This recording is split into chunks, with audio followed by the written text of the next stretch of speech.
Comecei a escribir en algún momento entre os 13 e os 14 anos. Sei máis ou menos que foi daquela porque eu pensaba que era a primeira persoa que escribía en galego. Estamos falando do ano 68, 69. Por esas datas eu non chegara a cuarto de bacharelato e descubrín todo un mundo cando estudiando na literatura española romántico se falaba de Rosalía de Castro e que falaba en galego e escribía en galego, co cual, a partir daquele momento, claro, xa a curros, a pondal, pero inicialmente, xa digo, foi con unha cuestión de pura inercia, e así foi cando, aos 15 anos, xa publiquei os primeiros versos en unha revista que editábamos nun colexio en Sarria, que se chamaba Lareira, que eu dirixía,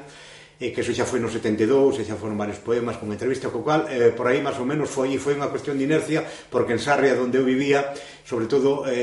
meus avós estaban en Samos, na aldea, e eu que máis me gustaba ir á aldea, co cual eu estaba sempre falando galego e relacionándome con xente que falaba galego, meus pais tamén sempre me falaron en galego, que era a súa lingua, e era a que sabían mellor. E a partir de aí, xa digo, comecei a escribir por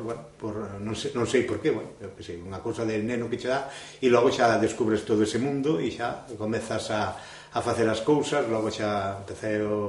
co chegar a cuarto, despois xa empezamos cos bacharelato superior e a carreira, que, pois aí xa todo, incluso aquí, cando chegamos a Lugo, que nos teñamos que examinar como por libre, non había instituto en Lugo, cual viñamos todos a examinarnos das academias a Lugo, e estaba este home Alonso Montero, que era catedrático de Lingua e Literatura española, pero nos deixaba facer curiosamente os exames en galego. E a partir de aí xa empecé a escribir tamén cancións para os primeiros grupos de rock que fixen, que era un grupo de rock en galego que se chamaba Tebras, no ano 75, 76, e aí xa veu todo dado, todas as cuestións posteriores, non?